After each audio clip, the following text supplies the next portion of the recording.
Some of you may know that I am notoriously thrifty.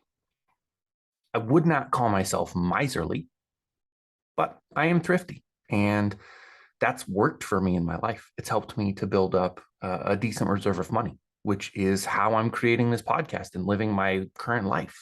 I held on to money, I invested it in things, and that turned into passive cash for me. So I'm a really big believer in being smart with money. But I want to talk about a kind of thriftiness that came and bit me in the butt, and it's coming for you or it's already surrounding you. And you may not even be a thrifty person, but you have a thrifty mindset. So that's what we're going to deal with today, getting your thrifty mindset dead and transitioning to an abundance mindset. So I want to talk to you about what happened to me because of a certain kind of thriftiness. And that's that we needed a new car. We've been in the Toyota Sienna van for the last 6 years. When we got it, it had close to 100,000 miles on it. Right now, it has closer to 300,000 miles on it. Transmission's starting to go bad.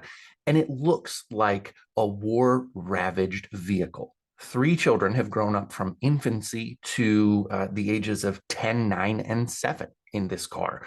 And so it's predictably coated in goldfish powder. If you're not familiar with the little crackers, goldfish crackers, and it's got like probably pudding stains and ice cream stains, as well as vomit stains. Let's be honest, it's a disgusting car.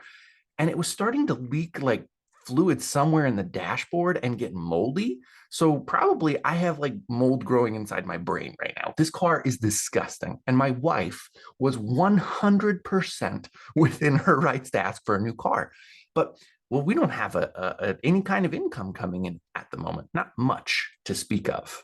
That's what happens when you start a new business. However, because I was concerned about it, I made bad decisions to try to save money and find a really good deal. Instead of getting a great value, I looked to save money. And there was a car out there, a Toyota Highlander. I really like the brand Toyota because usually the value is high, but it was underpriced, significantly underpriced. So I called the owner and agreed to come see the vehicle. I knew what was wrong with it, and I knew that there was a chance. I knew there was a chance it was going to be an extremely expensive repair. Guess what? It was an extremely expensive repair. I paid twice as much for the stupid repair as I did for the dumb car. And I'm not going to get into numbers here because everybody feels differently about numbers. But I will tell you, I've now overpaid for a car that I should never have picked up. And it's because of my mindset. Instead of understanding the value that I was out to get, I sought a price. Now, what does this have to do with you and book marketing and everything that you're trying to achieve and changing your mindset? Well, let me ask you a question. Are you the person right now who self-published your book on Amazon and listed it as free for a week so that you could get a bunch of people to come and pick it up? Because, man, free, how can you resist free? Are you the person who has your ebook listed at $1.99 or 99 cents or even $2.99 because, well, it helps move people toward the book? Are you the kind of person who went cheapo on editing your book? Did you go cheapo on getting art design for your cover? And this is all assuming you're self-published, but even if you traditionally published, are you the kind of person who thinks about the advance you got from your publisher and you want to either stock it away for a rainy day or you want to spend it on a down payment for a house or something like that instead of pouring it back into the book? If you are any of those kind of people, you're being destroyed by the same mindset that screwed me with this stupid Toyota Highlander. Let's talk to the traditionally published person first. If you're holding on to that advance on your book, it's because you don't believe you can sell enough copies that you'll recoup the money you invest in advertising or marketing. Not all marketing is paid marketing, but when you have a lump sum of money that you could move toward the book to get more eyes on it, you use that money. Use that money to travel. Use that money to get ads on Amazon or Facebook, anywhere. It's your responsibility. And if you believe in your book and you have an abundance mindset that you can sell 1 million copies of your book, you'll do the right thing with that money. And even if it doesn't return this time, you'll be so much smarter and so much more savvy about how to use the money better next time. That's the deal here, okay? You're going to make mistakes, I guarantee. Just wave goodbye to the money. Say, see you later, money. You're gone. Thank you for teaching me how to do this better. Same goes for you if you're a self-published author.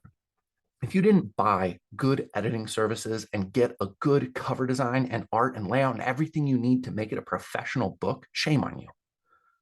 Not shame on you because you're a cheapo like I am, tightwad. Shame on you because you don't believe in yourself. You don't believe that your book is good enough to sell. And if that's the case, why are you even out there right now? I'd love for you to ask yourself that question. Why are you out there trying to get people to read your book if you don't believe in yourself, if you don't believe in the book, if you don't believe you wrote something great? It doesn't make any sense. You're behaving utterly without logic. You're behaving without conviction. That's no way to live. Stop it. And if you price your book free so that it's going to move, I'm going to ask you a question. If your name's not Rich Hosek, and by the way, you should listen to his podcast or check it out on YouTube. It's really amazing. I will link to it on the YouTube podcast here. And I'll link to it in my show notes on the other podcast.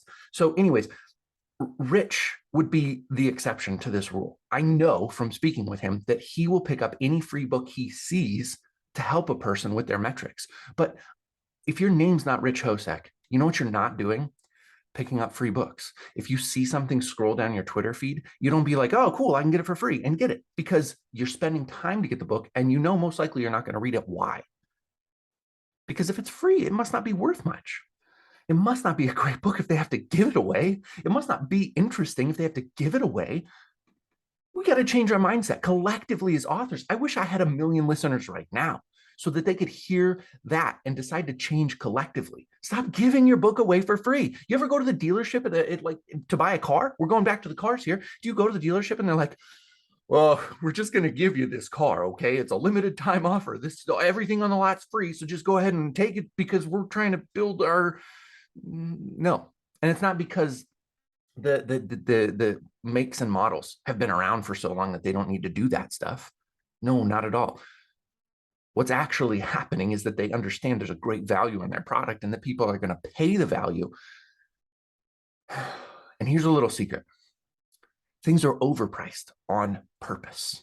Toyota overprices their vehicles. They make a larger profit on their vehicles because of their reputation for value.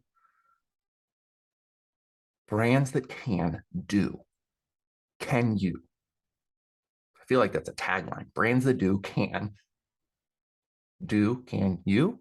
I don't even remember how I said it. I'll go back to the first one. That was better. I liked it. Anyway,